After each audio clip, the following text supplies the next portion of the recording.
Hello everyone and welcome back to किरण's commerce zone. तो students, जैसे कि आप सब जानते हैं कि हमने अपने इस यूट्यूब चैनल पर एक एमसीक्यू डिस्कशन सीरीज को लॉन्च किया है।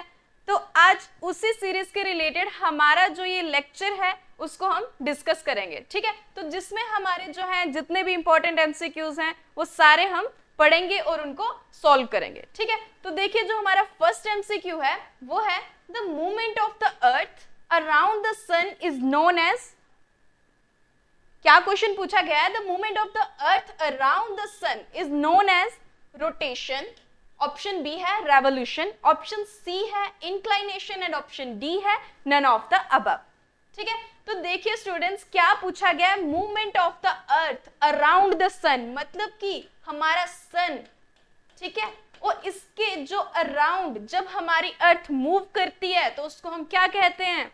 तो ऑप्शन ए है रोटेशन, ऑप्शन बी है रेवोल्यूशन, ऑप्शन सी है इंक्लाइनेशन और ऑप्शन डी है नन ऑफ द अबव। तो स्टूडेंट्स, रोटेशन का मतलब है कि अपने एक्सिस पे रोटेट करना, अपने एक्सिस पे रोटेट करना, वो अपनी पोजीशन को चेंज नहीं करता। जैसे हमारी अर्थ क्या करती है, अपने एक्सिस के ऊपर ना घूमकर पूरे सन के अराउंड चक्कर लगाती है, तो उस चीज को हम क्या कहते हैं? रेवोल्यूशन, ठीक है। तो जो हमारा राइट आंसर रहेगा वो रहेगा ऑप्शन बी। चलिए नेक्स्ट क्वेश्चन क्या है हमारा? The earth spins on its axis from. जो हमारी अर्थ है वो अपने एक्सिस पे स्पिन करती है, सब जानते हैं। अब बताइए कि वो कैसे स्पिन करती है, कौन सी डायरेक्शन से किस डायरेक्शन में स्पिन करती है? ईस्ट टू वेस्ट या फिर west to east. Option C है north to south and option D है हमारा साउथ टू नॉर्थ। तो किस तरीके से हमारी ये जो अर्थ है वो स्पिन करती है अपने एक्सिस पे? तो कैसे करती है स्टूडेंट्स? ये करती है वेस्ट टू ईस्ट। इस तरीके से हमारी अर्थ है और ये कैसे स्पिन कर रही है? वेस्ट टू ईस्ट, ठीक है। तो जो हमारा राइट आंसर रहेगा वो रहेगा ऑप्शन बी, ठीक है। नेक्स्ट क्वेश्चन है हमारा the total surface area of.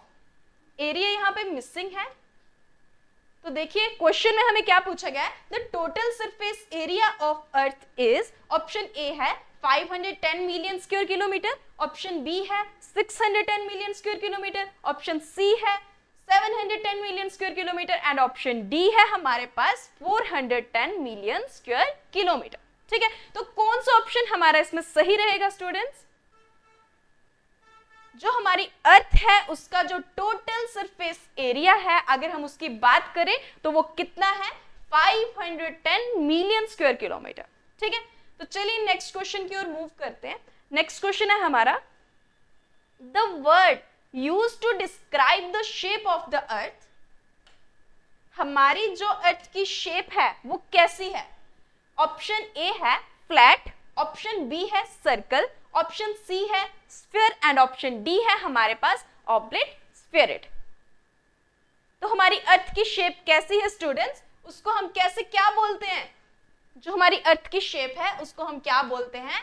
जॉइड, ठीक है। अगर आपको ऑप्शन में ये दिखता है तो आपको राइट टिक करना है जॉइड को, ठीक है। दूसरी मैं बात करूं, यहाँ तो ये ऑप्शन है ही नहीं है, यहाँ पे हमें दिया गया है फ्लैट, सर्कल, स्फीयर और ऑब्लिट स्फीयरॉइड। तो अगर मैं दूसरा नाम बताऊं तो हमारी जो अर्थ की शेप है वो कैसी है? ऑब्लिट स्फीयरॉइड, ठीक है। जिसका क्या मतलब है? जिसका मतलब है कि वो बिल्कुल गोल नहीं है, बल्कि वो क्या है? अपने नॉर्थ पोल और साउथ पोल से कैसी है? थोड़ी फ्लैटन टाइप से, ठीक है, थोड़ी फ्लैटन टाइप से। वो बिल्कुल सर्कल, बिल्कुल गोल नहीं है, ठीक है। तो जो हमारा राइट आंसर रहेगा वो रहेगा ऑब्लिट स्फीयरॉइड, ठीक है। नेक्स्ट में बात करूं तो नेक्स्ट क्वेश्चन है हमारा what is called a needle fixed through the globe in a tilted manner, ठीक है। अब हमने सबने अपने ग्लोब को देखा है कि वो कैसा दिखता है, सबने देखा हुआ है, ठीक है। अगर मैं उसकी बात करूं तो वो क्या है? एक उस पे ऐसे एक्सिस बने हुए हैं जिसमें वो क्या है? टिल्टेड है, ठीक है। अब मैं इधर से बात करूं तो हमारा ग्लोब कुछ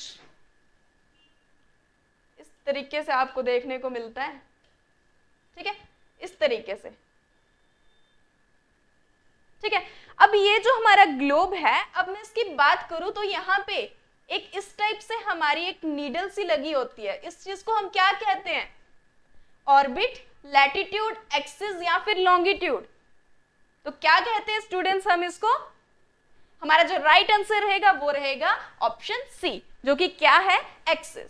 ठीक है, नेक्स्ट क्वेश्चन है, Foucault experiment is proof of which one of the following. ठीक है, ये जो एक्सपेरिमेंट दिया गया है इसमें किस चीज को प्रूफ किया गया है? ये किसका प्रूफ है? हमारी रेवोल्यूशन ऑफ अर्थ का, रोटेशन ऑफ अर्थ का, रोटेशन ऑफ मून का, या फिर लास्ट ऑप्शन हमारा रेवोल्यूशन ऑफ मून। तो कौन सा आंसर हमारा सही रहेगा इसमें? तो जो हमारा राइट आंसर है स्टूडेंट्स वो है option B, rotation of earth. ठीक है, नेक्स्ट क्वेश्चन है हमारा, if the earth axis were perpendicular to the plane of its orbit, which one among the following would not have happened? क्या पूछा गया हमें कि अगर हमारी जो अर्थ के एक्सिस हैं वो क्या है, हमारा ये जो प्लेन ऑफ ऑर्बिट है इसके परपेंडिकुलर है, तो बताइए which one among the following would not happen? ये जो हमें ऑप्शन दिए गए हैं उसमें से क्या चीज नहीं देखने को मिलती? तो क्या है? The north pole will always lie in dark. Option B है days and night would be equal throughout the year. Option C है no change of season will take place, and last option हमारे पास है the sun will be perpendicular to the equator. ठीक है, तो ये जो क्वेश्चन था स्टूडेंट्स, ये हमें जो हमारा 2011 में एनडीए का एग्जाम हुआ था उसमें ये हमें क्वेश्चन पूछा गया था। ठीक है, तो अगर मैं बात करूं जो इसका राइट आंसर रहेगा वो क्या रहेगा, तो जो हमारा राइट आंसर है इसका वो है ऑप्शन सी, मतलब कि no change of season will take place. ठीक है, नेक्स्ट क्वेश्चन है, circle of illumination is the circle that separates the, जो ये सर्कल ऑफ एल्यूमिनेशन है ये कौन सा सर्कल है और ये किन चीजों को सेपरेट करता है? हमारा वेस्ट को ईस्ट से सेपरेट कर रहा है, या ओशन को लैंड से सेपरेट कर रहा है, या फिर साउथ को नॉर्थ से सेपरेट कर रहा है, या हमारे डेज और नाइट्स को सेपरेट कर रहा है? तो देखिए जो सर्कल ऑफ एल्यूमिनेशन क्या है, ये इस तरीके से हमारी अर्थ है। ठीक है, अब मैं इसकी बात करूं तो ये अपने एक्सिस पे टिल्टेड है, वो भी सब जानते हैं, सब जानते हैं। ठीक है, अब मैं बात करूं कि ये सर्कल ऑफ एल्यूमिनेशन हमें कहां पे दिख रहा है, तो देखिए यहाँ पे हमारा सन, ठीक है, सन की रेज जो पड़ेंगी हमारी अर्थ पर वो कहां तक पड़ेंगी? हमारा ये वाला जो पोर्शन है, ठीक है, हमारा ये वाला जो पोर्शन है यहां तक हमारी जो सन की रेज हैं वो पहुंचती हैं। ठीक है, अब जिधर सन की रेज पहुंच रही है वहां पे क्या है हमारा? डे, और जिधर सन की रेज नहीं पहुंच रही है वहां पे क्या होगी हमारी? नाइट। ठीक है, अब मैं बात करूं अगर हम इस अर्थ को बिल्कुल हाफ से डिवाइड करें, बिल्कुल इस तरीके से डिवाइड करें, तो ये जो लाइन है हमारी जो हमारे डेज और नाइट को डिवाइड कर रही है, मतलब कि देखिए सन की रेज यहाँ पड़ेंगी, अब हमारे एक्सिस तो यहाँ पर है। ठीक है, ये है हमारे एक्सिस, अब जो सन की रेज है वो एक्सिस को क्रॉस करके यहाँ तक तो जा रही है ना, अब ये वाली इधर से जो सन रेज है तो एक्सिस हमारे यहाँ पर है, बट जो हमारी सन की रेज है वो पीछे तक पड़ रही है, वो आगे नहीं जा पा रही। क्यों? क्योंकि हमारी अर्थ वहां से क्या कर रही है? अपवर्ड हो रही है। ठीक है, तो अब मैं बात करूं ये जो लाइन है हमारी जो हमारे डेज और नाइट को डिवाइड कर रही है, तो उस चीज को हम क्या कहते हैं?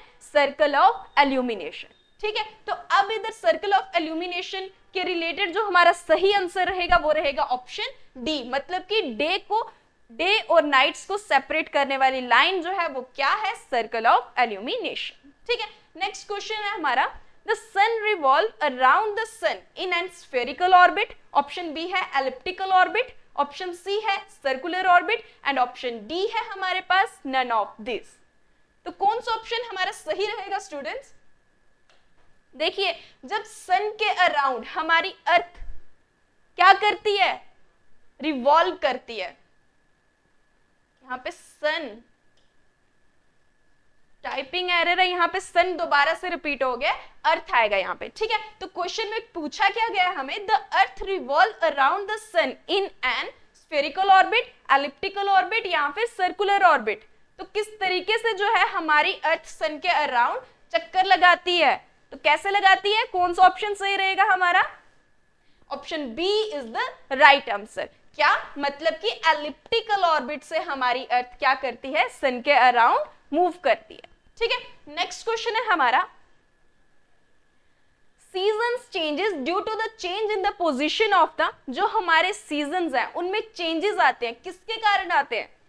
हमारे जब मून है वो सन के अराउंड घूम रहा है तब, या फिर जब हमारी अर्थ सन के अराउंड घूम रही है तब, या हमारा C option moon around the earth, जब हमारी अर्थ के अराउंड, जब हमारी अर्थ के अराउंड क्या करेगा?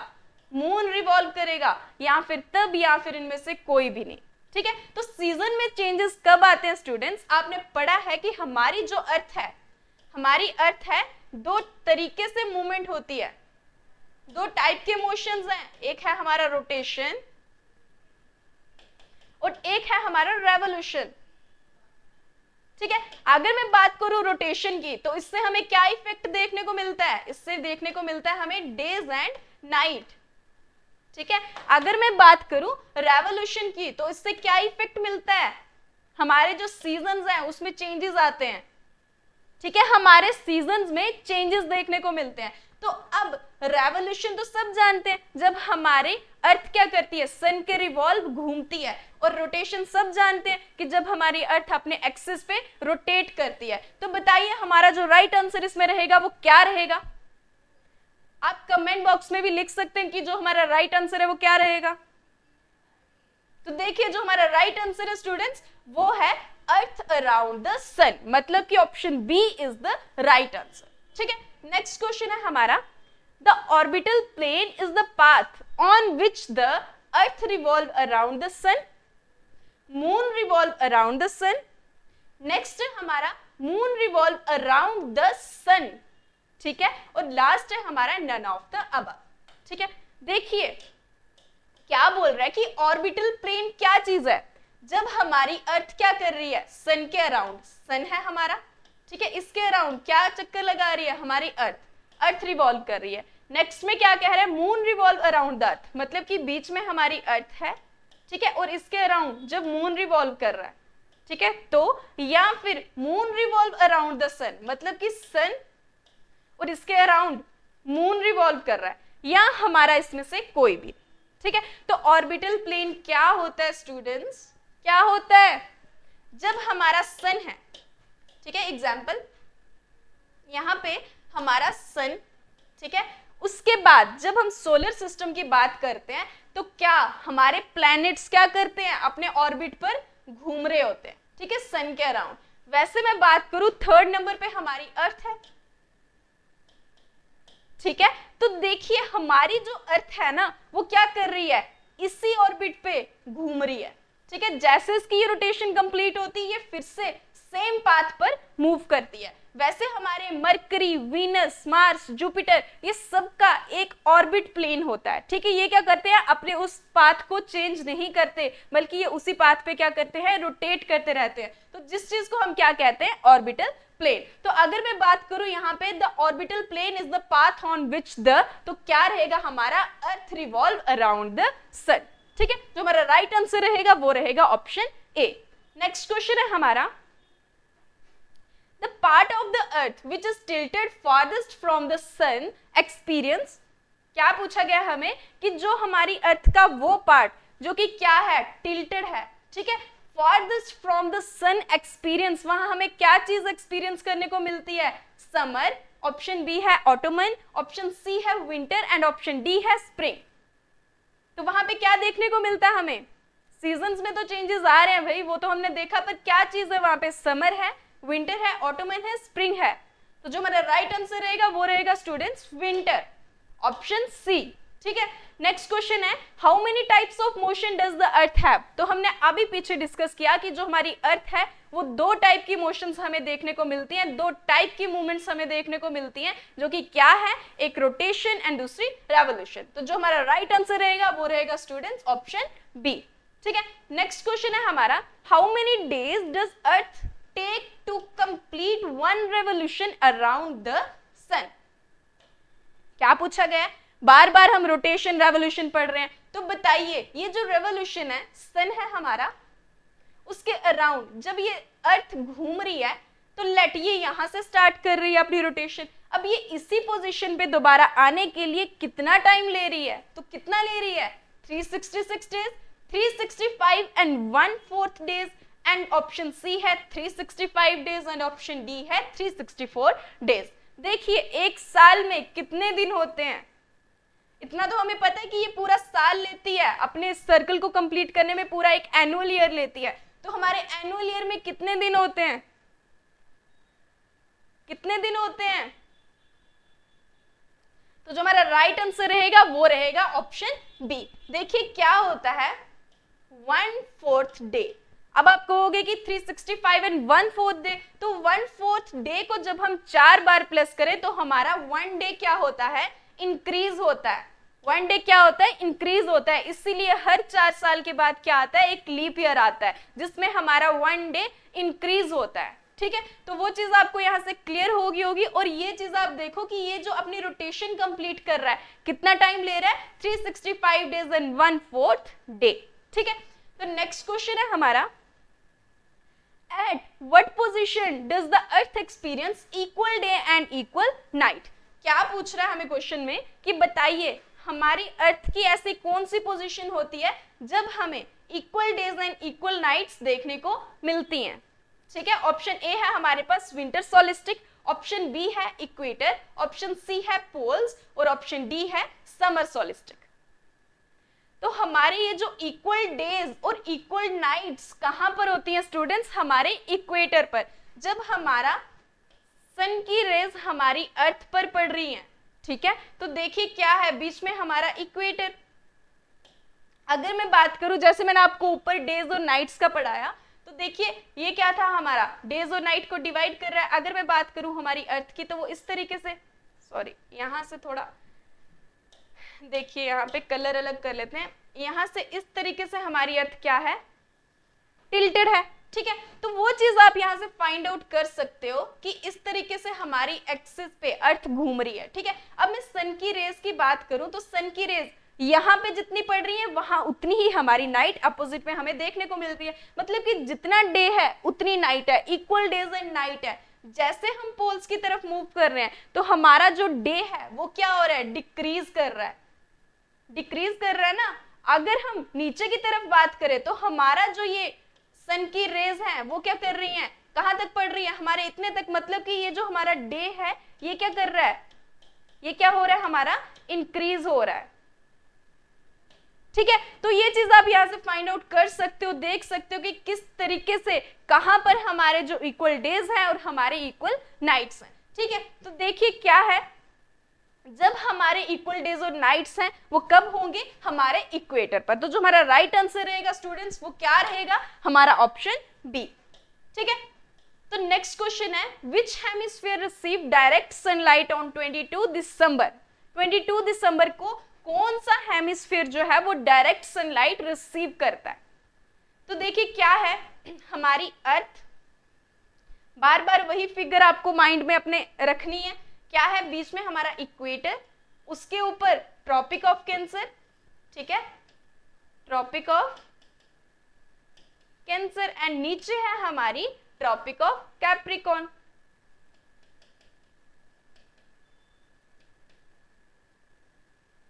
अब इसकी जो डिग्रीज है वो भी आपको याद रखनी चाहिए, 23.5 डिग्री नॉर्थ। आपको इसकी डिग्रीज पर भी क्वेश्चन आ सकता है। ठीक है, और यहाँ पे है हमारा 23.5 डिग्री साउथ। ठीक है, अब मैं बात करूं तो जो हमारी सन की रेज है ना वो कहां पड़ती हैं और कौन से मंथ में, किसके अपोजिट में हमारा सन देखने को मिलता है। तो देखिए हमारा ये सन है, ठीक है, सन, तो सन की रेज जो है वो मार्च में क्या होता है, बिल्कुल इक्वेटर पर सन की रेज डायरेक्ट पड़ती है। कौन से मंथ में, हमारे मार्च के मंथ में। ठीक है, अब क्या होता है, हमारा सन धीरे धीरे, मतलब सन, एक्चुअली सन जो है वो मूव नहीं कर रहा, मूव क्या कर रही है, हमारी अर्थ मूव कर रही है। और जब हमारी अर्थ मूव कर रही है ना तो एक सिचुएशन ऐसी आ जाती है कि ये क्या होती है, ट्रॉपिक ऑफ कैंसर बिल्कुल सन के सामने होती है। और वो कौन से मंथ में बिल्कुल सन के सामने होती है, जून के मंथ में। ठीक है, अब अगर इसके बीच के मैं पीरियड की बात करूं तो मार्च के बाद अप्रैल में हमारी सन की रेडिएशंस कहां होंगी, हमारे इक्वेटर और ट्रॉपिक ऑफ कैंसर के बीच। ठीक है, मई में कहां होंगी, थोड़ी जून के ट्रॉपिक ऑफ कैंसर के पास में, ठीक है। अगर मैं जून की बात करूं तो जून में कहाँ होती है, बिल्कुल डायरेक्ट हमारी ट्रॉपिक ऑफ कैंसर के ऊपर। वैसे ही जुलाई में ये नीचे शिफ्ट करेगा, अगस्त में थोड़ा और सितंबर में फिर से हमारी जो सन की रेज है वो डायरेक्ट कहां पड़ती हैं, हमारे इक्वेटर पे, ठीक है। अब सितंबर के बाद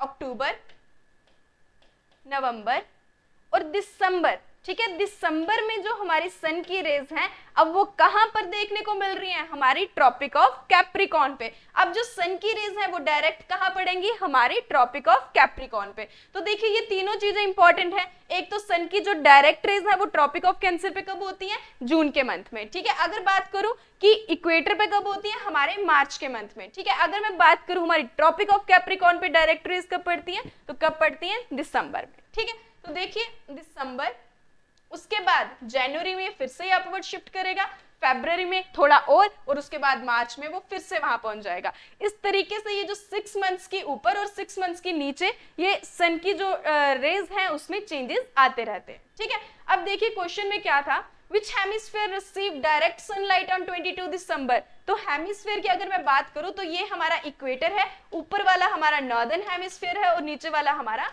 सदर्न हेमिस्फीयर है। तो 22 दिसंबर को हमारी सन की रेज कहां पड़ रही है, मतलब कि दिसंबर के मंथ में। तो दिसंबर के मंथ में हमारी सन की रेज कहां पड़ रही है, हमारी ट्रॉपिक ऑफ कैप्रिकॉर्न पे, ठीक है। तो जो हमारा राइट आंसर रहेगा वो क्या रहेगा, सदर्न, ठीक है, सदर्न हेमिस्फीयर, क्योंकि ट्रॉपिक ऑफ कैंसर कहां है, हमारे सदर्न हेमिस्फीयर में, ठीक है। नेक्स्ट क्वेश्चन है, which tropic receive direct sunlight on 22 December. क्या पूछा गया आपसे कि बताइए 22 दिसंबर को कौन सी वाली जो ये ट्रॉपिक ऑफ कैंसर या ट्रॉपिक ऑफ कैप्रिकॉर्न, कौन सी वाली पे हमारी जो डायरेक्ट सनलाइट्स हैं वो पड़ती हैं। तो कहां पे, यहाँ पे एक ऑप्शन 2 बार रिपीट हो गया तो उसको मैं यहाँ पे एलिमिनेट कर देती हूँ। तो आपके पास तो भाई 2 ही ऑप्शन बचे, ठीक है। तो बताइए इन दोनों में से कौन सा सही होगा। तो ट्रॉपिक ऑफ कैंसर पे हमने देखा कब पड़ती हैं, जून में, ठीक है। तो ट्रॉपिक ऑफ कैप्रिकॉर्न पे कब पड़ती हैं, 22 दिसंबर को। तो जो हमारा राइट आंसर रहेगा वो रहेगा ट्रॉपिक ऑफ कैप्रिकॉर्न, ठीक है। नेक्स्ट क्वेश्चन है, वर्नल इक्विनिक्स इज, जो ये वर्नल इक्विनिक्स है, ठीक है, ये हमें कब देखने को मिलती है, जून 21 को, सितंबर 23 को, मार्च 21 को या फिर दिसंबर 22 को, ठीक है। तो स्टूडेंट्स देखिए हमने क्या देखा कि जो हमारी सन की रेज है वो हमारी अर्थ पर, इक्वेटर पर एक तो कब पड़ रही हैं, कब पड़ रही हैं, एक तो पड़ती है हमारे मार्च में, ठीक है, और दूसरी हमने देखा था सितंबर में। वैसे ऊपर जून और नीचे भी हमने देखा दिसंबर में, ठीक है। तो देखिए अब हमने देखा कि इक्वेटर पर एक तो मार्च में डायरेक्ट सनलाइट पड़ रही है और एक सितंबर में। जब मार्च में डायरेक्ट सनलाइट पड़ती है उसको हम क्या कहते हैं, वर्नल इक्विनिक्स, ठीक है। और जब सितंबर में पड़ती है तो उसको हम क्या कहते हैं, ऑटमनल इक्विनिक्स, ठीक है। तो ये चीज भी आपको याद रखनी है। अब यहाँ पे वर्नल इक्विनिक्स की बात की गई है तो मतलब हमारा जो राइट आंसर रहेगा वो रहेगा मार्च 21, ठीक है। नेक्स्ट क्वेश्चन है हमारा, the circumference of the earth is approximately, और ये 2009 में हमारा जो एनडीए का एग्जाम हुआ था उसमें ये क्वेश्चन पूछा गया था, ठीक है। अगर आपके पास पुराने प्रीवियस क्वेश्चन पेपर्स हैं तो आप उसमें ये चीज देख सकते हैं कि किस तरीके के क्वेश्चन जो है वो हमें पूछे जा रहे हैं, ठीक है। तो देखिए क्या है, हमें पूछा गया है हमारी अर्थ का जो सर्कमफ्रेंस है वो अप्रोक्सीमेटली कितना है, ठीक है। तो अप्रोक्सीमेटली कितना होगा वो, ऑप्शन ए है हमारे पास 30,000, ऑप्शन बी है 40,232 किलोमीटर एंड ऑप्शन सी है 50,500 किलोमीटर एंड ऑप्शन डी है हमारे पास 60,000 किलोमीटर। जो हमारा राइट आंसर रहेगा स्टूडेंट्स वो रहेगा ऑप्शन बी, ठीक है। नेक्स्ट क्वेश्चन है हमारा, the nearest position of earth to sun is known as, जो हमारी अर्थ की नियरेस्ट पोजीशन होती है सन के उसको हम क्या कहते हैं, एफिलियन, पेरिहिलियन, इक्विनिक्स या फिर ग्रिड। तो उस चीज को हम क्या कहते हैं, जब हमारी नियरेस्ट पोजीशन होती है तो उसको हम कहते हैं पेरिहिलियन, ठीक है, और जो फारदेस्ट पोजीशन होती है उसको हम कहते हैं एफिलियन। ठीक है, नेक्स्ट है हमारा which one from among the following is largest in area. अब प्लैनेट्स के ऊपर स्टूडेंट्स हर बार एग्जाम में कोई ना कोई क्वेश्चन देखने को मिलता है। ठीक है, अब हम ये एमसीक्यू डिस्कशन सीरीज को लेकर आए हैं, तो एक हम पर्टिकुलर लेक्चर रखेंगे जिसके ऊपर हम क्या करेंगे, सिर्फ जो हमारे इसके सोलर सिस्टम के ऊपर क्वेश्चंस पूछे गए हैं हमारे प्रीवियस एग्जाम्स में, तो वो सारे हम क्या करेंगे, डिस्कस करेंगे। देखिए एक क्वेश्चन तो है हमारे पास जो अभी पीछे एनडीए का एग्जाम 2021 में हुआ था, तो उसमें किस तरीके का क्वेश्चन हमें देखने को मिला, क्या है, which one from among the following is largest in area. हमें प्लैनेट्स दिए गए थे 4, उसमें से पूछा गया था बताइए कि एरिया वाइज कौन सा हमारा जो प्लैनेट है वो लार्जेस्ट है। तो देखिए मरकरी है, मार्स, वीनस, अर्थ, तो कौन सा वाला हमारा जो प्लैनेट है वो बाय एरिया लार्जेस्ट है। तो इनमें से जो हमारा राइट ऑप्शन रहेगा वो रहेगा अर्थ, कि हमारी जो अर्थ का एरिया है वो क्या है, इन चारों प्लैनेट्स में से सबसे ज्यादा है। ठीक है, अब आगे वर्नल इक्विनोक्स कब, 21-20 मार्च को ऑटोमनल इक्विनोक्स, ये आगे थोड़े बहुत पॉइंट्स हैं, आप ये चीज भी रीड कर लीजिएगा। ठीक है, सोलर सिस्टम, सन, इनके अराउंड जब ये प्लैनेट्स रिवॉल्व कर रहे हैं, ये हम सारा अपने प्लैनेट्स वाले लेक्चर में डिस्कस करेंगे। ठीक है, तो उसके साथ अगर मैं बात करूं तो यहाँ पे डायमीटर के अकॉर्डिंग हमारे ये जो अर्थ के जो जितने प्लैनेट हैं उनको यहाँ पे दिखाया गया है। देखिए सबसे छोटा है हमारा मरकरी, ठीक है, उससे थोड़ा सा बड़ा जो एरिया है हमारा मार्स का, उसके बाद वीनस, 4th पे अर्थ, 5th पे नेपच्यून, 6th पे यूरेनस और 7th पे सैटर्न एंड 8th पे हमारा आ जाता है जुपिटर। अगर मैं बात करूं हमारी अर्थ की, तो हमारी अर्थ को क्या कहा जाता है, क्या कहा जाता है इसको, 5th largest planet of the solar system, इसको 5th लार्जेस्ट प्लैनेट कहा जाता है। तो देखिए जो सबसे फर्स्ट नंबर पे है वो कौन सा है, जुपिटर, उसके बाद हमारा सेकंड पे सैटर्न, उसके बाद यूरेनस, उसके बाद नेपच्यून और 5th पे हमारा आता है अर्थ। ठीक है, तो ये था आज के कुछ इंपॉर्टेंट क्वेश्चंस जो हम एमसीक्यूज आपके लिए लेकर आए थे। तो इसी तरीके से हम जो हमारे नेक्स्ट टॉपिक्स हैं उसके ऊपर भी एमसीक्यू डिस्कस करेंगे। तो देखिए स्टूडेंट्स, अगर आप इस पीडीएफ को डाउनलोड करना चाहते हैं तो आप हमारी ऐप पर विजिट कर सकते हैं, जिसका लिंक हम अपने डिस्क्रिप्शन बॉक्स में डाल देंगे। अगर आप अपनी उस ऐप को डाउनलोड करना चाहते हैं तो आप प्ले स्टोर से भी उसको डाउनलोड कर सकते हैं। ठीक है, तो स्टूडेंट्स मिलते हैं अपने नेक्स्ट लेक्चर में, तब तक के लिए थैंक यू।